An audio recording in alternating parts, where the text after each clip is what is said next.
તો આજે બને છે ફ્રાન્સમાં દેશી રોટલા ઈ પણ ઇલેક્ટ્રિક ચૂલા ઉપર અને શાકનું બન્યું છે શાક બન્યું છે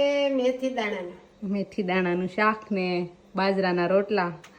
ફ્રાન્સમાં એકદમ દેશી ભોજન આજે લીલા મરચાં તળ્યા પછી મેથી દાણાનું શાક બનાવ્યું ને બાજરાના રોટલા તો જો રોટલા બનાવી નાખ્યા છે ઝાઝા નથી બનાવ્યા તેજ રોટલા બનાવ્યા બધાનો રોટલા ભાવે એટલે અમારી પૂરતી બનાવ્યા રોટલી બનાવી ને રોટલા બનાવ્યા તો હવે બનાવી છે એ સેવ કારણ કે આ સેવ પાણીમાં ન બને આ ઘીમાં બને આમ કે કોક બ્રેજ કહે ને કોક સેવ કહે ને એવું બધું કહે પણ આપણે તો ઝીણી સેવ કહીએ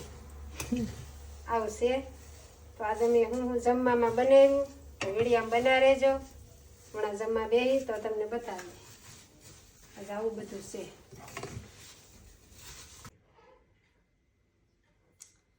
ચાલો બધા જમવા આપણે જો બનાવ્યું મેથીનું શાક કેરીના આથણા આ છે રોટલા તો મારી માટે સ્પેશિયલ બાકી તો બધા હાટું રોટલી બનાવી જો સલાડ છે પછી ભાત છે વઘારેલા પછી જો હામી છે બ્રશ છે માખણ છે અહીંયા તો એક મોટી વાત છે ફ્રાન્સમાં માખણની અમે માખણ કાઢીને બનાવીને મૂકી દીધું ભાવે ખાવા મળશે ને બાકીનું કરી નાખશું ગરમ આવું બધું છે હાલો બધા જમવા